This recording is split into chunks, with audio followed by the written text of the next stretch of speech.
The lock bolt didn't click. It glided. That was the first thing I noticed. I'd been gone for 6 months, 2 weeks, and 4 days. When you spend that much time managing logistics for a Marine security detachment, you develop an obsession with the way things are supposed to fit. A door has a weight. A lock has a specific resistance. My front door felt light. It moved like it had been opened a dozen times already that morning. I stepped into the foyer at 0311 fair hours. I was 24 hours early, a surprise I'd spent 3 days' pay to orchestrate. The house smelled like sandalwood and expensive gin. It didn't smell like the lemon wax Talia usually used on the floors.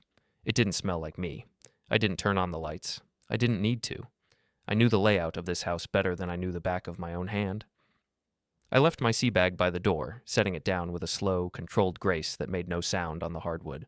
I was still in uniform, my boots were polished to a mirror shine, and my starch was still crisp despite the 12-hour flight. I walked toward the kitchen. On the counter sat a pair of shoes. They weren't mine. They were Italian loafers, the kind that cost more than my monthly housing allowance. They were size 11. I wear a 10. Beside them was a set of keys with a silver keychain, the logo of a luxury German car manufacturer. My pulse remained steady. In my line of work, a spike in heart rate is a liability. You don't react, you assess. I looked at the mail pile. It was mostly bills, but there was a corporate envelope addressed to Sterling Vance. Senior VP. I knew the name.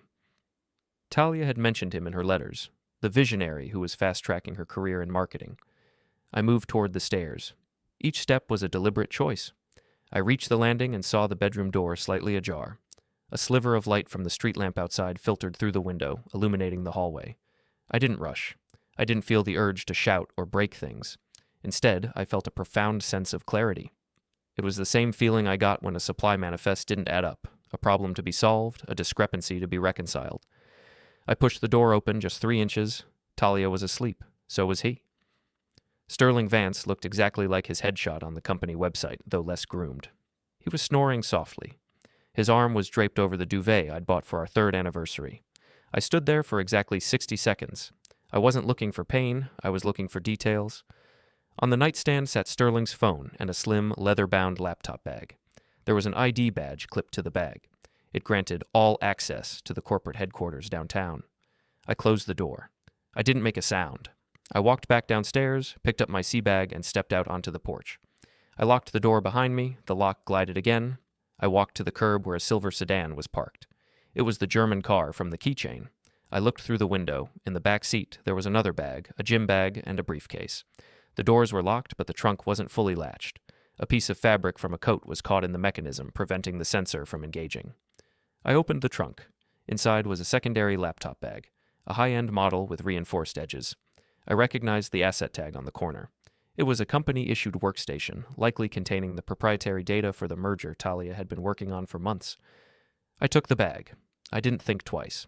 I placed it in the back of my own truck, which was parked 2 houses down at my neighbor's place. He'd been watching it for me. I drove to a 24-hour diner 3 miles away. The fluorescent lights were harsh, reflecting off the chrome of the napkin holders. I sat in a corner booth where I could see the entrance and the parking lot. A waitress with a tired smile brought me a menu. "Coffee, black," I said. My voice was raspy from the flight, but perfectly calm. "Anything else, honey?" "No, just the coffee." I pulled out my phone. I didn't call Talia, I didn't text Sterling, I logged into our joint banking app. I saw the charges, dinners at places with French names, a weekend at a spa in Sedona while I was in a tent in the desert, a $5,000 withdrawal 2 weeks ago labeled investment. I began the purge. I started with the credit cards. I was the primary account holder on the Sapphire card. I opened the chat feature and reported the card lost. I requested a freeze on all associated authorized users. Within 90 seconds, Talia's card was a useless piece of plastic. Next, I moved to the home's smart lock system. It was an integrated setup I'd installed before I deployed. I'd given Sterling's phone access, likely because Talia told me she lost her phone and needed a guest pass for a friend who was helping her move furniture. I revoked the guest permissions. I changed the master code. Then I disabled the remote open feature. I looked at the router settings. Because I'd set up the home network, I could see every device that had ever connected. Sterling's work laptop was listed. He'd saved his VPN credentials to the local network for convenience. I didn't delete them, I simply redirected the DNS.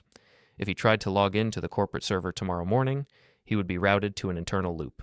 The waitress dropped off the coffee. I took a sip. It was bitter and burnt. It was perfect. I thought about the laptop in my truck. Sterling was a senior VP. He had a major presentation tomorrow, the big pitch Talia had written about in her emails. Without that laptop, he had nothing. And without the house access, he couldn't even get to his backup drives. The silence was my greatest asset. They didn't know I was home. They didn't know the ground had already shifted beneath their feet. They were still living in the world they had built together, unaware that the foundation had been removed. I pulled up the deed to the house on the county recorder's website. I'd had the foresight to put the house in a living trust before I left, with a specific occupancy clause tied to my active duty status. If I were to return and find the property being used by non-familial entities without my written consent, the trust allowed for an immediate change in access rights and a notice to vacate that bypassed standard tenant laws. It was a security measure I'd designed for my own peace of mind. Now it was a weapon. I felt a cold, hard satisfaction. It wasn't the heat of anger. It was the chill of a successful operation. In the Marines, we talk about force multipliers. Information is the greatest multiplier of them all. I looked at my watch. So 4:30. Sterling would wake up in 2 hours. He would try to check his email. He would find the network unresponsive. He would go to his car to get his laptop for the final review of his slides. He would find the trunk empty. He would panic. He would try to go back inside the house to find Talia's laptop. But the locks wouldn't recognize him. I opened my laptop and began drafting a document. It wasn't a letter of grievance. It was a logistical timeline. I documented the time I entered the house, the items I observed, and the unauthorized presence of a third party. I attached photos of the shoes and the keys I'd taken with my phone. I then navigated to the military legal assistance portal. I'd already pre-filled the divorce paperwork months ago, not because I knew she was cheating, but because the logistics of my life required me to be prepared for every contingency. I hit submit on the filing. My phone buzzed. It was a notification from the home security system. Someone had tried to open the front door. I checked the camera feed. It was Sterling. He was standing on my porch in his boxers and a t-shirt, looking confused. He tapped the keypad again. The red light flashed. He tried his phone. He looked at the screen, shaking it as if that would make the app work. Talia appeared behind him, wrapped in a robe. She looked annoyed, then worried. She tried her own phone. I watched them through the tiny lens of the doorbell camera. They looked small. They looked frantic. I took another sip of coffee. I knew something they didn't. I knew that Sterling's corporate laptop wasn't just missing. I knew that the bag I'd taken from his trunk didn't just contain his presentation. When I'd peeked inside the side pocket at the diner, I'd found a set of internal compliance logs. Hard copies. Sterling hadn't just been sleeping with my wife. He'd been stealing from his company.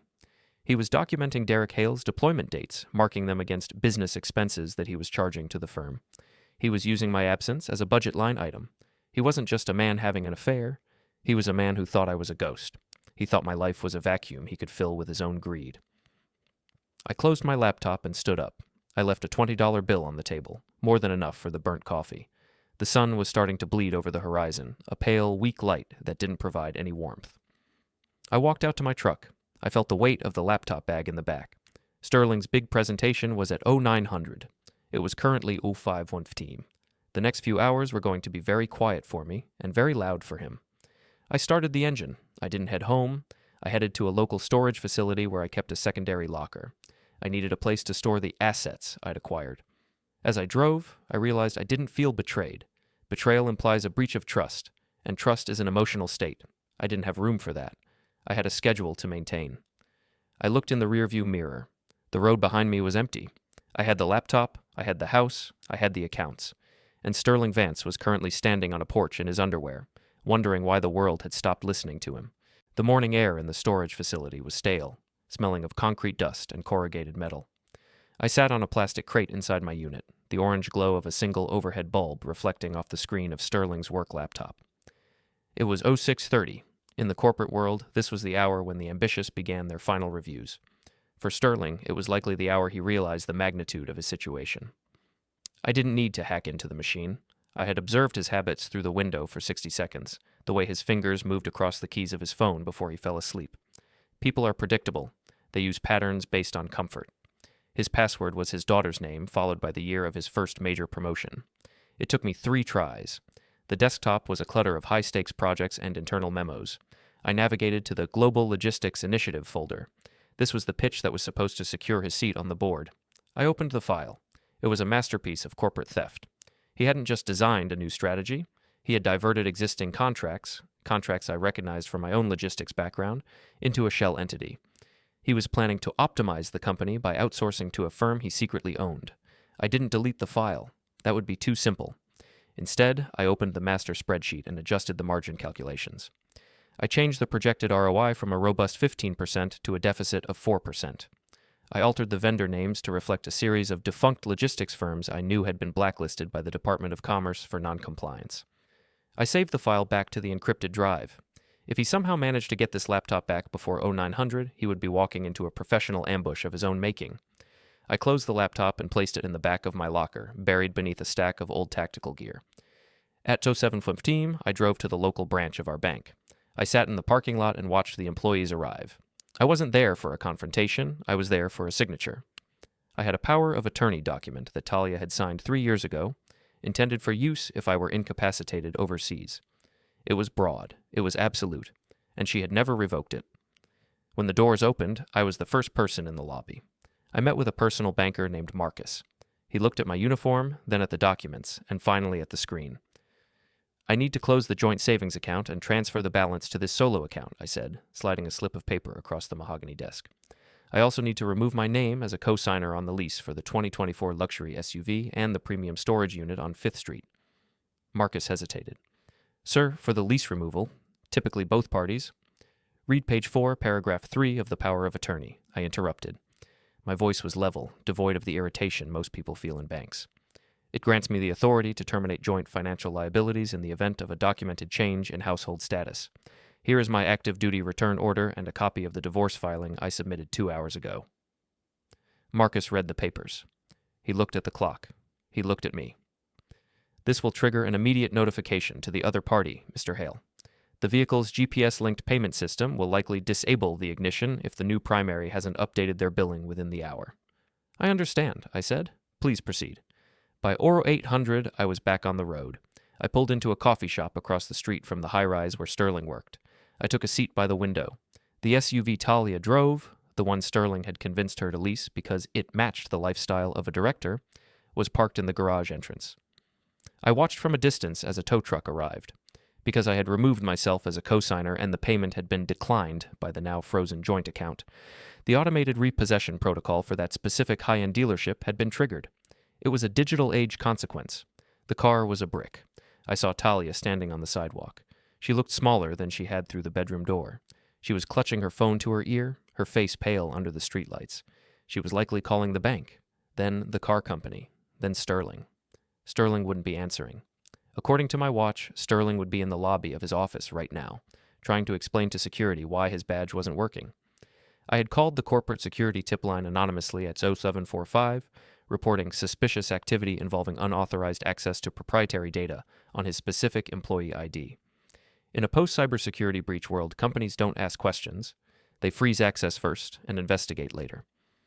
I watched the glass doors of the office tower. 2 men in dark suits, internal security, escorted Sterling out of the building. He wasn't being arrested. There were no sirens. It was a quiet, professional removal. He was shouting, but the thick glass muffled the sound. He looked like a fish in a tank, gasping for air that wasn't there. I felt a slight vibration in my pocket. My phone was lighting up with texts from Talia. Derek, where are you? The bank said the account is closed. The car won't start. They're taking it. Derek, answer me. I didn't reply. Silence is a vacuum. It forces the other person to fill the space with their own anxiety. I drove toward the house. I knew the neighbors would be awake by now. The suburban theater was about to begin. As I turned onto our street, I saw a police cruiser parked in front of my driveway. Sterling was there, still in the clothes he'd worn in my bedroom, though he'd managed to find his loafers. He was pacing. Talia was sitting on the curb, her head in her hands. I pulled my truck into the neighbor's driveway, not mine. I stepped out, adjusted my cover, and walked toward the officer. Can I help you, officer? I asked. My tone was that of a concerned citizen. The officer looked at my uniform, his posture immediately softening. Mr. Hale, we had a call about a lockout. This gentleman claims he has a right to be on the premises, but the smart system has him flagged as a trespasser. Sterling lunged toward me, his face a mask of frantic energy. You changed the codes. You took my bag. I know you did. I looked at the officer, then back at Sterling with a look of mild confusion. "I'm sorry, who are you?" Sterling sputtered. I'm Talia's. I've been staying here for months. You know who I am?" "Officer," I said, turning my back on Sterling. "I just returned from a 6-month deployment. This man is not on the deed. He is not on the lease. My wife is here, yes, but according to the living trust that owns this property, which I have on my phone, no unauthorized guests are permitted in my absence. If he's been staying here, he's been doing so in violation of a legal trust." I swiped through my phone and showed the officer the occupancy clause. It was a standard security measure for high-level logistics officers, designed to prevent squatting during long absences. "Mr. Vance," the officer said, stepping between us, "if you don't have a lease or a deed, you need to leave the property. This is a civil matter, but right now you're trespassing." "He took my work laptop," Sterling screamed. "There are millions of dollars of data on that machine. Hale, give it back or I'll have your career." I tilted my head. "A work laptop? Sir, I just got off a plane from overseas. I don't know anything about your laptop, but if you've lost company property, I suggest you call your IT department. Although, from what I hear, your access has already been revoked." The look on Sterling's face was worth more than the $5,000 he'd taken from the joint account. It was the look of a man who realized the walls were not just closing in, but were made of iron. Talia stood up. She walked toward me, her eyes red. "Derek, please. Just talk to me. We can fix this." "The fixing is already done, Talia," I said quietly. "The movers will be here at 1300 to take my belongings. The house is being listed for sale by the trust as of noon. Since the joint account is closed and you have no income listed on the primary deed, the trust's automatic liquidation clause has been triggered. You have 72 hours to vacate." "You can't do that," she whispered. "Where am I supposed to go?" "You have a marketing director's salary," I said. "Or you did. I suggest you find a hotel, perhaps one that accepts Italian loafers as collateral." The officer stayed until Sterling and Talia walked down the street toward a rideshare vehicle. They were together, but they weren't speaking. The partnership of convenience was already fracturing under the weight of the logistics I had deployed against them. I entered the house. It felt empty, even with their furniture still inside. I went to the kitchen and opened the pantry. I found a bottle of gin, the expensive stuff Sterling liked. I poured it down the sink. I sat at the kitchen table and opened a file I'd kept in my sea bag. It was an internal memo from Sterling's company that I'd intercepted months ago through a routine security audit I conducted on my own home network. I hadn't been looking for an affair. I'd been looking for vulnerabilities. I realized then that Sterling hadn't just targeted Talia because he wanted her. He had targeted her because he knew I was gone. He had researched the deployment schedules. He had looked for a house with a secure network he could use to hide his embezzlement. He had viewed my life as a tactical gap in his own perimeter, a space he could occupy without resistance. He had been planning this for a year. He had documented my absences, not to protect Talia, but to build a case for HR that I was an unstable element if I ever found out about his financial crimes. He was going to use my military record against me to ensure I could never challenge him in court. He thought he was the architect. He thought I was just the muscle. I pulled out my phone and made one last call for the morning. It was to the corporate compliance office at Sterling's firm. "I'd like to report a discrepancy in the Global Logistics Initiative," I said. "I believe you'll find that the projected margins were recently tampered with. You might want to check the secondary laptop bag in the trunk of the car Sterling Vance was using." "Oh, wait, he doesn't have that bag anymore, but I know exactly where it is." I hung up. I went to the bedroom and stripped the sheets off the bed. I threw them into the trash can in the garage. I didn't feel a sense of loss. I felt the satisfaction of a clean slate. The system was working, the contracts were holding, the timing was perfect. As I walked back into the living room, I noticed a small framed photo of Talia and me on the mantel. I didn't break it. I didn't throw it. I simply turned it face down. The silence in the house was no longer heavy. It was the silence of a mission well executed. I had 48 hours before the next phase. Sterling was currently a man without a job, a car, or a laptop. Talia was a woman without a home or a bank account. And neither of them had any idea that I was just getting started with the paperwork. The air in the parking structure of the municipal building was heavy with the smell of damp concrete and exhaust. It was a gray afternoon, 3 days after I had stood in my foyer and watched the lot glide. I was sitting in my truck, the engine off, waiting for the paperwork to clear the clerk's office. I had spent the last 72 hours in a state of hyper-focused administration. I had moved my essential belongings into a secure unit, finalized the listing for the house, and initiated a formal inquiry into the investment withdrawal from the joint account. As I sat there, I reviewed the files I had pulled from Sterling's secondary laptop. the one currently sitting in an evidence bag in my storage unit. I had spent the previous night cross-referencing his internal logs with my own deployment records. The pattern was more sophisticated than I had initially realized. Sterling hadn't just been using my house, he had been using my identity. There were digital footprints, logins to secure government portals using my credentials, timestamps that aligned perfectly with periods when I was in the field without satellite access. He had been using my security clearance to vet the very shell companies he was using to siphon funds from his firm. He wasn't just replacing me in my home, he was using my professional reputation as a shield for his white-collar theft. Talia wasn't just a partner in an affair, she was the one providing the biometric access and the personal details required to bypass my two-factor authentication. I heard the sound of heavy footsteps echoing through the concrete levels. I didn't turn my head, I watched the side mirror. Sterling Vance was walking toward my truck. He looked different than he had on the porch. The expensive suit was rumpled, and his hair, usually plastered into a perfect wave, was frizzy and unkempt. He was moving with a frantic, jerky energy. He didn't have his German sedan. He was on foot, having likely taken a transit bus or a low-cost rideshare. I rolled down the window just 2 inches as he reached the driver's side. He slammed his hand against the glass. "Where is it, Hale?" he hissed. His voice was thin, vibrating with a high-pitched desperation. "I know you have it. That laptop is company property. If you don't hand it over right now, I'm going to the authorities. I'll tell them you assaulted me. I'll tell them you're unstable." I looked at him. My expression remained neutral. "You're blocking my exit, Sterling. That's a violation of Municipal Code 4-12. It's considered a form of harassment in a public transit hub." "I don't care about the code," he screamed, his face turning a blotchy purple. "You've ruined everything. I lost the pitch. I've been suspended pending an audit. Talia is staying in a motel that smells like mildew because you froze the accounts. Give me the machine, and maybe I won't tell the military police about your mental state after the deployment."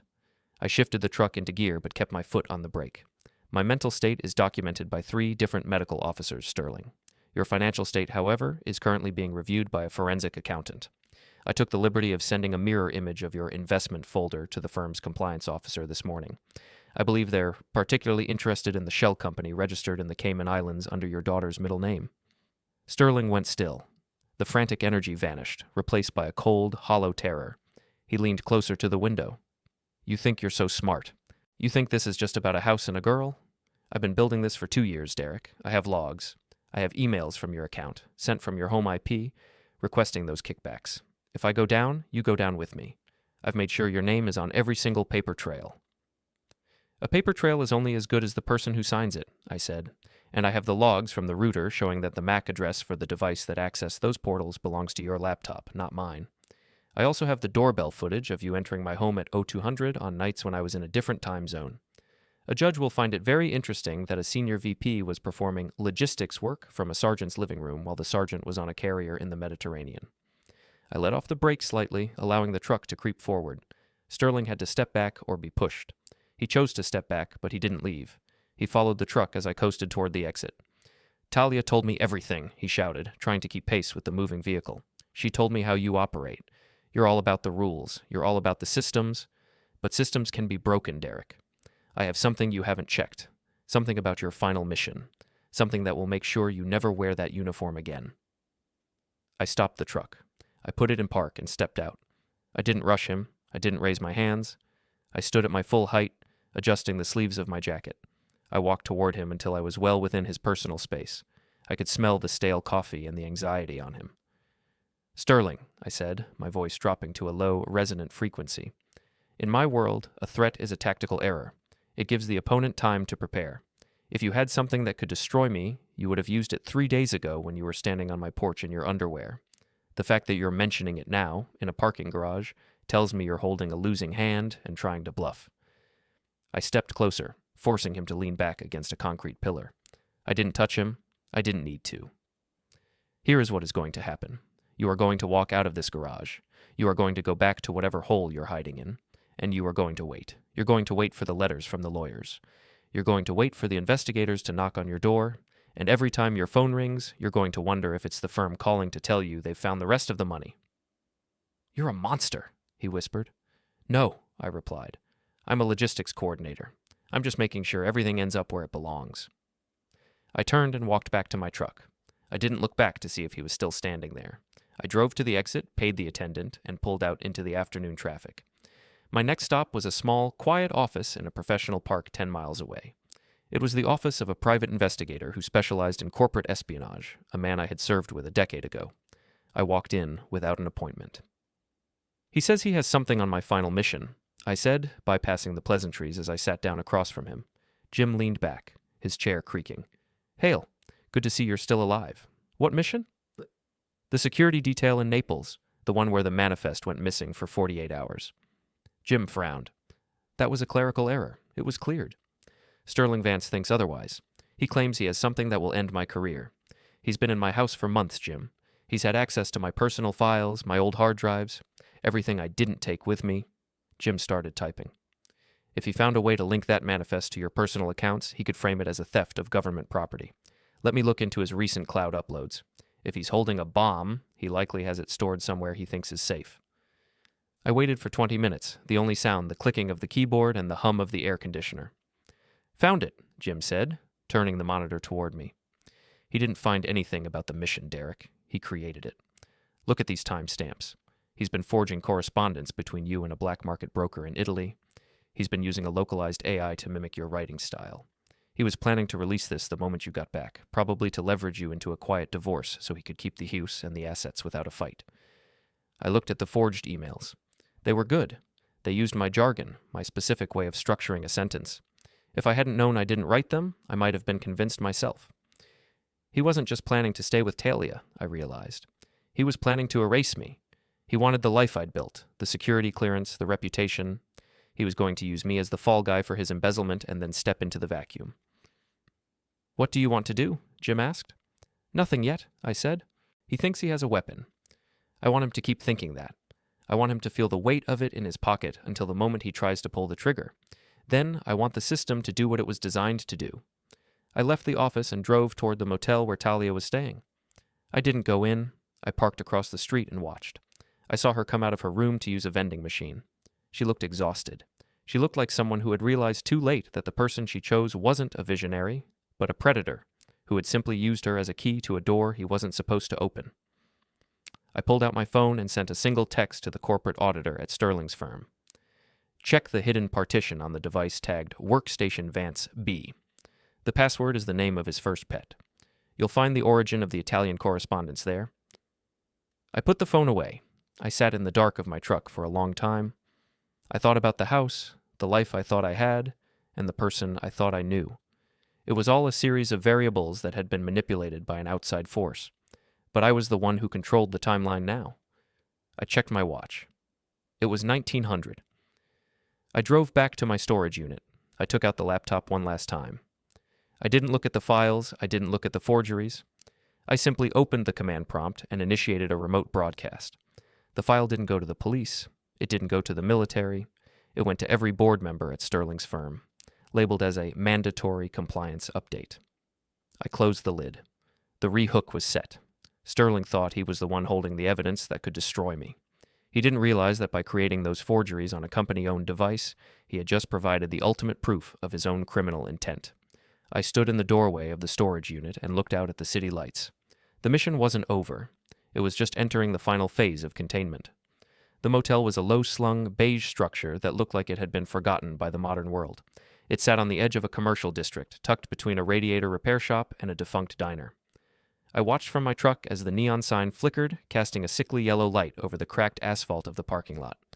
It was 2015 hours, the temperature was dropping, and a thin mist began to settle over the city. I had spent the afternoon ensuring the logistical collapse of Sterling Vance was total. The broadcast I had initiated from the storage unit had reached the intended recipients. By now, the board members of his firm would be in emergency sessions with their legal counsel. The mandatory compliance update was a digital Trojan horse.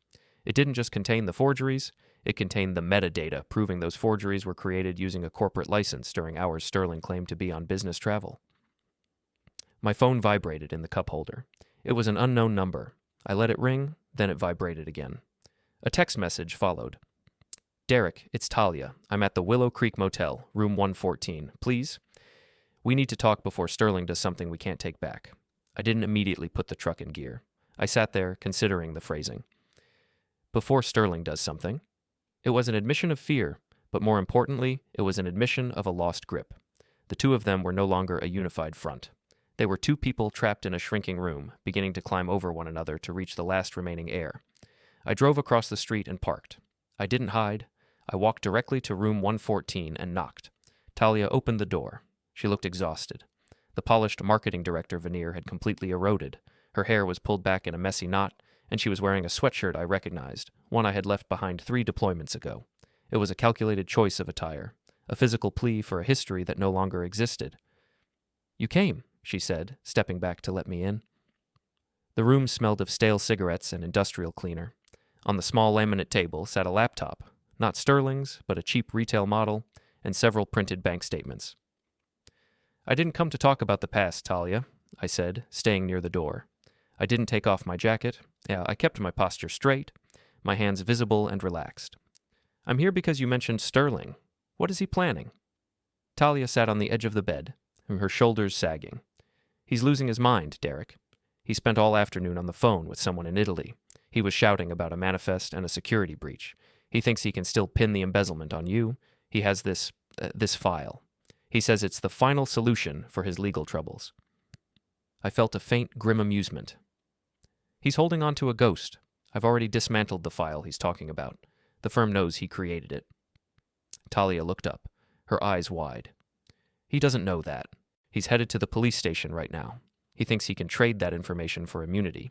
He thinks if he reports you for a crime first, anything you say about him will look like retaliation." "The police won't take a report from a man whose corporate access has been flagged for fraud," I said. "He's walking into a net." "Derek, listen to me," she said, standing up and walking toward me. She reached out as if to touch my arm, but I stepped back. She stopped, her hand hovering in the air. "I made a mistake, a massive, terrible mistake. He told me you were going to extend your deployment. He told me you were looking for a way out of the marriage and that he was just helping me prepare for the inevitable. He manipulated me." "He provided a convenience, and you accepted it," I corrected her. "Let's not confuse logistics with manipulation. You gave him the codes to the house. You gave him the passwords to our joint accounts. You helped him build the bridge he used to cross into my life." "I was lonely," she snapped, a flash of the old Talia returning. "You were gone for months at a time. I was living in a house with a man who communicated in status reports and schedules. Sterling was there. He listened.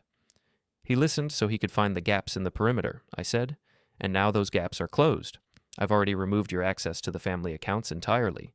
The trust has processed the eviction notice for the house. The car is gone. What is it you're looking for tonight? Forgiveness? Or a way to avoid the fallout?" Talia looked away. "I just want it to stop. I want him to leave me alone. He's been demanding I testify that I saw you handling those Italian contracts before you left. He's threatening to tell the police I was an accomplice to the embezzlement if I don't back him up." I watched her carefully. She was looking for a protector. She had traded me for Sterling when she thought he was the stronger asset, and now that his value had plummeted to zero, she was trying to trade back. It was a simple matter of market fluctuation. "If you want him to leave you alone, tell the truth," I said. "Go to the station. Tell them he coerced you into providing access to my accounts. Tell them about the Italian phone calls. If you do that, you might keep your professional license. If you stay with him, you'll go down when the firm files its civil suit." "And what about us?" she whispered. "There is no us, Talia. There is a legal dissolution of a contract. That's all that remains." I turned to leave, but the door swung open before I could reach the handle. Sterling stood there, looking like a man who had spent the last hour running through rain. He was drenched, his breath coming in ragged gasps. He looked at me, then at Talia, then at the laptop on the table. "You," he spat, pointing a finger at me. "You think you've won? I just came from the station. They wouldn't see me without an appointment, but I left the drive with the duty sergeant. It's over, Hale. By tomorrow morning, the military police will be at your door." I looked at his hands. They were shaking. He wasn't a man who had just delivered a winning blow. He was a man who had just thrown his last stone into a dark well and was waiting for a splash that would never come. "Sterling," I said, my voice calm and low. "The duty sergeant is a friend of mine. We served together in the 1st Division. He called me 5 minutes ago. He didn't open the drive. He put it in an evidence locker because I told him a disgruntled civilian might try to plant falsified data on government property." Sterling's face went from pale to a ghastly translucent gray. You can't know everyone. In this city, in the security sector, I know exactly who handles the intake for digital evidence," I said. "You didn't go to the police. You went to a trap I set the moment I saw you in my bedroom. I knew exactly which precinct you would go to because it's the only one open for walk-ins at this hour. I called ahead. Sterling lunged at me. It wasn't a coordinated attack. It was the desperate, flailing motion of a man who had lost his mind. I didn't strike him. I simply stepped to the side, grabbed his wrist, and used his own momentum to guide him into the wall. I held him there, his arm pinned behind his back in a standard restraint. "No more shouting, Sterling," I whispered in his ear. "No more threats. You are a man who has lost his career, his reputation, and his leverage. You have nothing left but the truth, and even that is starting to look like a liability for you." I released him. He slumped against the wall, sliding down until he was sitting on the thin, patterned carpet. He looked broken. Not physically, but systematically. Every piece of his plan had been countered, every move anticipated. Talia watched from the bed, her face a mask of horror. She was seeing the man she had chosen for what he truly was, a hollow shell that crumbled under the slightest pressure. "Talia," I said, not looking back. "The movers will be at the house tomorrow at 1300. I suggest you ensure your personal items are packed. Anything left behind will be considered abandoned property under the terms of the trust." I walked out of the room. The night air was cold, but it felt clean compared to the atmosphere inside the motel. I got into my truck and sat for a moment, my hands on the wheel. My heart rate was 62 beats per minute. I pulled out my phone and checked the internal company portal for Sterling's firm. I had a guest login provided by the auditor I had contacted. The news was already breaking internally. An interim VP had been named. An outside firm had been hired to conduct a full forensic sweep of the logistics department. Then I saw something I hadn't expected. I scrolled through the recent uploads in the audit pending folder. There was a file titled Property Acquisition, Hale Resident. I opened it. It wasn't a plan to steal my money. It wasn't about the house. Sterling had been using Talia's signature to apply for a secondary mortgage on the property, a loan he intended to use to buy out the black market broker in Italy. He wasn't just replacing me in the home, he was using the home as collateral to fund the very crimes he was trying to frame me for. He hadn't targeted Talia because she was convenient. He had targeted her because she was the only person with a legal standing to sign those documents in my absence. He had spent a year grooming her, making her feel neglected, making her feel like he was her only ally, all so he could gain access to the equity I had spent a decade building. The betrayal wasn't just personal, it was structural. I felt a surge of something cold and sharp. It wasn't anger. It was the realization that I had been too lenient. I had treated this like a disruption of my logistics, when it was actually an attempted hostile takeover of my entire existence. I put the truck in gear. I didn't go back to my storage unit. I drove to the house. I pulled into the driveway and sat there, the headlights illuminating the front door. The house looked different now. It didn't look like a home. It looked like a crime scene that hadn't been processed yet. I took out my phone and dialed the auditor one last time. "This is Derek Hale," I said when he answered. "I have the secondary mortgage applications, I have the forged signatures, and I have the location of the person who helped him facilitate the transfer. If you want to recover the funds before they leave the country, you need to meet me at the office in 20 minutes. "Mr. Hale, it's late," the auditor said. "Can't this wait until morning?" "By morning, Sterling Vance will be a ghost," I said, "and your money will be in a bank that doesn't answer the phone. Do you want to do your job, or do you want to explain to the board why you let $5 million walk out the door?" There was a long silence on the other end. 20 minutes. I'll alert the security team." I hung up. I looked at the house one last time. I thought about the photos I had turned down, the memories I had tried to reconcile. They were gone. There was only the mission now. I backed out of the driveway. As I drove away, I saw a taxi pulling up to the motel in my rearview mirror. Sterling was getting in. He was running. I didn't follow him. I didn't need to. I had already redirected his flight. By the time he reached the airport, his passport would be flagged, his accounts would be empty, and the only place he would be able to go was exactly where I wanted him. The rehook was complete. He thought he was escaping. He didn't realize he was just moving into a smaller cage. The corporate headquarters of Vance's former firm stood as a monolith of glass and steel against the midnight sky. I sat in the lobby, my back straight against the leather chair, watching the security monitors. The auditor, a man named Henderson with thin-rimmed glasses and a permanent furrow in his brow, sat across from me. We had spent the last 3 hours poring over the secondary mortgage documents and the digital trail of the shell company. The evidence was absolute. Sterling hadn't just been greedy, he had been desperate, attempting to leverage my life to cover a series of bad bets in the overseas logistics market. He was trying to bridge the gap before the quarterly review, Henderson said, rubbing his eyes. He thought if he could secure the loan using your equity, he could replace the funds he siphoned before anyone noticed. He used your wife's authorization to circumvent the dual signature requirement for active duty homeowners? He calculated the timeline based on my return date, I replied. He expected me to be gone another month. That month was his exit window. I looked at my watch. It was 2:15. I had restored one of the joint accounts an hour ago, a specific small balance account that Sterling had used as a clearinghouse for his personal expenses. It was the bait. I knew that in his current state, huddled in a motel or a temporary rental, he would be checking every possible avenue for liquidity. The moment he saw that account go active, he would move. He just logged in, Henderson said, pointing to a tablet on the table. An IP address originating from a transit hub near the airport. He's trying to transfer the remaining $4,000 to a digital wallet. Let it go through, I said. The moment that money hits the wallet, it links his current physical location to a traceable financial transaction. It's the final confirmation of intent we need for the sheriff. By 0700 the next morning, I was back at the house. I wasn't inside. I was standing on the sidewalk, watching the sunrise hit the brickwork. A white van with a corporate logo pulled into the driveway, followed by a dark sedan. 2 men in suits stepped out, accompanied by a deputy sheriff in a tan uniform. This was the execution of the automatic ownership transfer clause.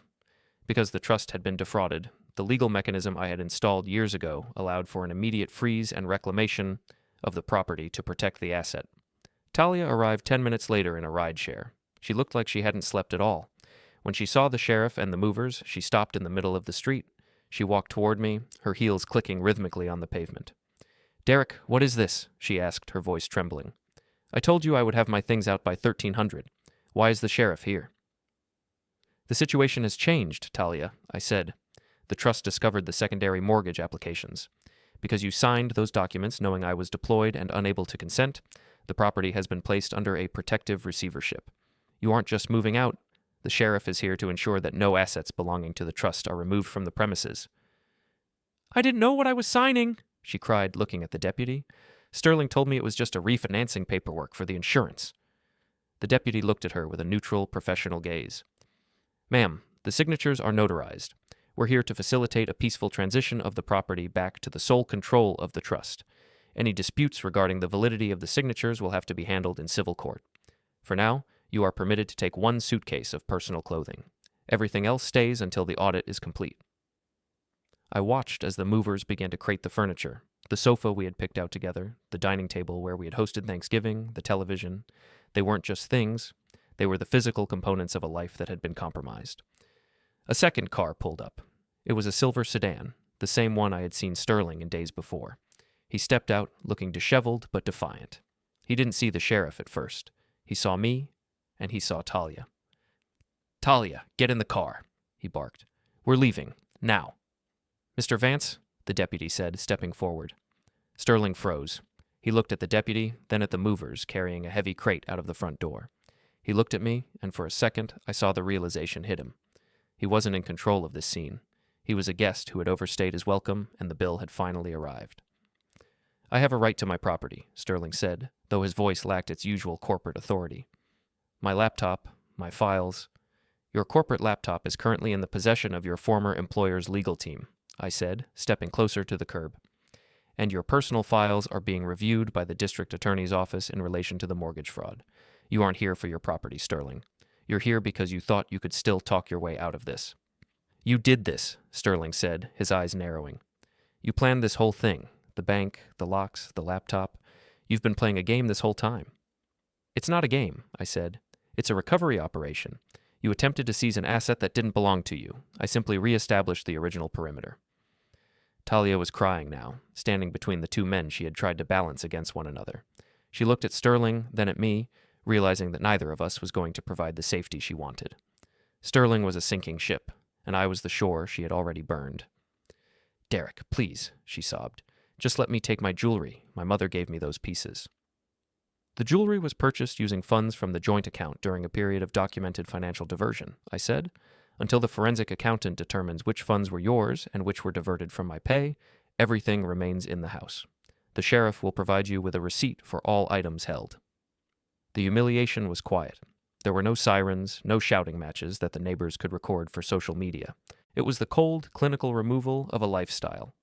People in the houses across the street stood behind their curtains, watching the senior VP and the marketing director stand on a sidewalk with nothing but the clothes on their backs. Sterling walked toward me, his face inches from mine. He was shaking with a repressed energy. "You think you're so righteous? You're just a man who knows how to use a system to hurt people. You don't care about Talia. You never did. You just care about the win." "I care about the contract," I said. "A contract was signed. You broke it. My wife broke it. In my world, when a contract is breached, the consequences are automated. I didn't win, Sterling. I simply enforced the terms." I turned to the deputy. "Is the property secured?" "Yes, Mr. Hale. The locks have been replaced with the high-security cylinders you provided, and the alarm system is linked directly to our dispatch for the next 48 hours. "Thank you, Deputy." I walked toward my truck. I didn't look back at Talia. I didn't look at Sterling. I had one final task to complete. I drove to a small, private airfield on the outskirts of the city. I had a meeting with a contact from my time in logistics, a man who handled the transport of sensitive materials. "Is it ready?" I asked as I stepped into the hangar. The man pointed to a small, reinforced crate. "Everything as requested. The destination is the corporate headquarters in Italy. The manifest is signed, and the contents are verified as proprietary evidence."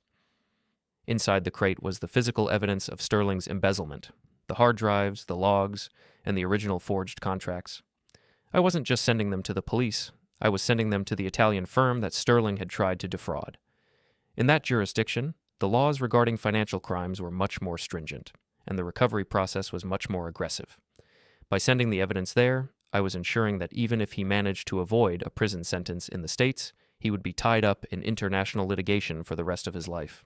He would never be able to hold a position of trust again. He would be a permanent persona non grata in the world of global logistics. I watched as the crate was loaded onto the small cargo plane. My phone buzzed. It was a notification from the smart home system. Someone was standing on the porch of the house. I opened the feed. It was Sterling. He was alone. He was sitting on the top step, his head in his hands. He looked like a man who had finally realized that the silence he had used to hide his crimes was now the only thing left to him. I didn't feel pity. I didn't feel anger. I felt the satisfaction of a closed loop. I closed the app and looked up as the plane's engines began to whine. The sun was high in the sky now, bright and uncaring. I had been back for 5 days. In that time, I had dismantled 2 lives, recovered my assets, and secured my future. I had done it without a single raised voice, without a single act of physical violence. I had simply used the systems they thought they controlled to bind them. I walked out of the hangar and stood on the tarmac. The air was clear.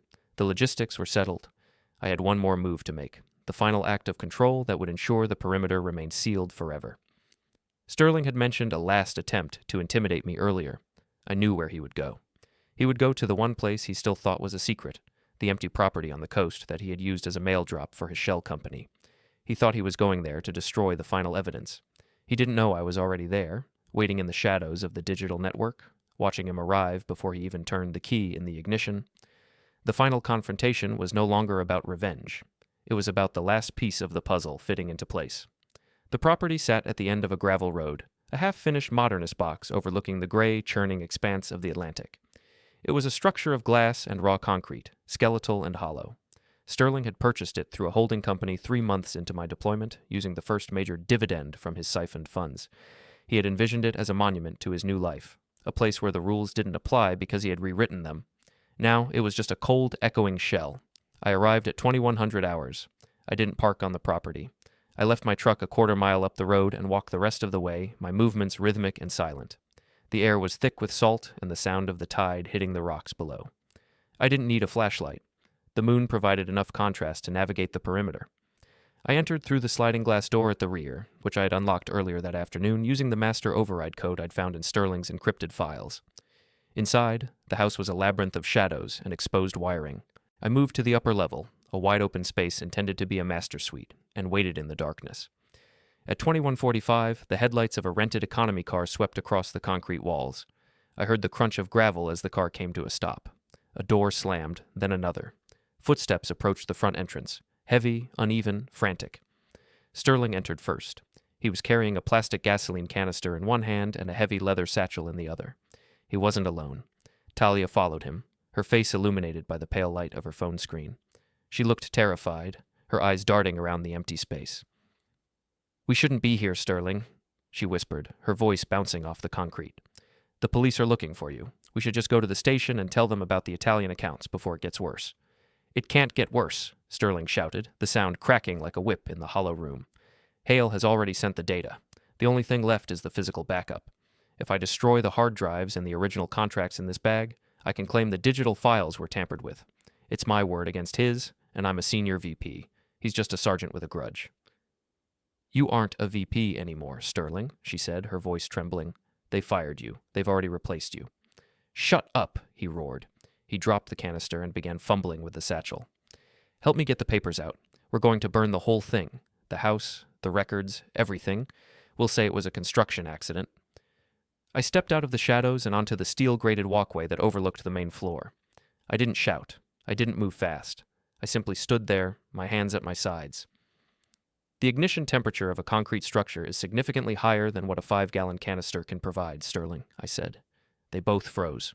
Sterling looked up, his face a mask of primal shock. Talia let out a small, choked gasp and retreated toward the door, but I had already engaged the remote locking system from my phone. The magnetic bolts clicked into place with a sound of finality. "How are you here?" Sterling asked, his voice cracking. "How do you keep doing this?" "I told you," I said, walking slowly down the stairs. "I'm a logistics coordinator. I track assets. And right now, you are the final asset on the manifest. You're the discrepancy that needs to be reconciled." I reached the bottom floor and stood 10 feet away from them. Sterling clutched the satchel to his chest like a shield. He looked at the gasoline canister, then at me. He was calculating his chances, but he was working with bad data. "You can't keep us here," Sterling said, trying to regain some semblance of his former authority. "This is kidnapping. This is a crime." "Actually, this property is currently under a lien from the Italian firm you defrauded," I said. "I'm here as an authorized representative of their legal team to ensure no evidence is destroyed. You, on the other hand, are breaking and entering. The sheriff is already on his way. I gave him the GPS coordinates 15 minutes ago." Sterling lunged toward the canister, his hand reaching for a lighter in his pocket. I didn't strike him. I simply stepped forward and kicked the canister away. It skittered across the smooth concrete and fell into the empty space where a swimming pool was meant to be. Sterling fell to his knees. He looked at the satchel, then threw it toward the far corner of the room. "Take it. Take the papers. Just let me go. I'll leave the country. I'll disappear. You can have the house, the money, everything." "I already have those things," I said. "The house is sold, the money is recovered, and Talia is just a witness now." Talia looked at me, her eyes filled with a desperate, flickering hope. "Derek, please. I'll tell them everything. I'll testify. Just tell the police I was a victim too." "You weren't a victim, Talia. You were a participant who underestimated the cost of the transaction," I said. "You saw an opportunity to upgrade your life, and you took it. You didn't care about the logistics of the betrayal until the bill arrived." I turned my attention back to Sterling. He was staring at the floor, his shoulders heaving. He looked smaller than I had ever seen him. The illusion of the powerful executive had completely dissolved, leaving behind a man who had tried to play a game he didn't understand. "You thought my absence was a weakness," I said, my voice cold and steady. "You thought that because I wasn't here, I didn't exist. But in a system, absence is just another variable. I built a life that functioned on trust and protocol. You used the trust to bypass the protocol, but you forgot that the protocol is what keeps the system stable. Without it, everything collapses. And it has collapsed on you." I walked over to the car he had rented.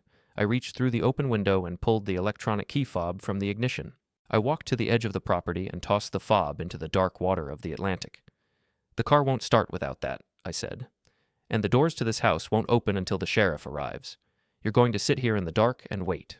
You're going to wait for the consequences of every choice you made while I was gone." "Why didn't you just hit me?" Sterling whispered. "Why all of this? The banks, the lawyers, the locks? Why didn't you just face me like a man?" "I am facing you like a man," I replied. "A man who understands that violence is the last resort of the incompetent. I didn't need to hit you, Sterling. I just needed to let you run until you ran out of road. And this is the end of the road." I walked toward the rear exit. I looked back at them one last time. Talia was sitting on a crate, her head in her hands, weeping silently. Sterling was still on the floor, surrounded by the shadows of his unfinished monument. They looked like ghosts in a house that would never be built. I stepped outside and used my phone to seal the rear door. The sound of sirens began to echo in the distance, a faint, rising wail that cut through the sound of the waves. I walked up the gravel road toward my truck. I felt the weight of the air, the coldness of the mist, the steady rhythm of my own heart. I reached my vehicle and climbed inside. I didn't look back at the house. I didn't think about the paperwork that would follow, the depositions, or the long, quiet process of rebuilding my life. That was all just more logistics. I started the engine. The dashboard lit up, a clean green glow in the darkness. I checked the time. At 22:30. I put the truck in gear and drove away. I had been home for exactly 6 days. The mission was complete. The perimeter was secure. The discrepancies had been resolved. I didn't feel relief. I didn't feel joy. I felt the quiet, clinical satisfaction of a job done according to the manifest. As the lights of the property faded in my rearview mirror, I realized that I didn't need to think about Talia or Sterling ever again. They were no longer part of my schedule. They were no longer assets or liabilities. They were simply gone, erased by the very systems they had tried to turn against me. The road ahead was straight and empty. I turned on the radio to a station playing low, steady jazz. I drove toward the city, toward the future, toward a life where every door would open exactly the way it was supposed to. I stood in the doorway of my own life, and for the first time in a long time, the lock didn't just glide. It held. The story was over.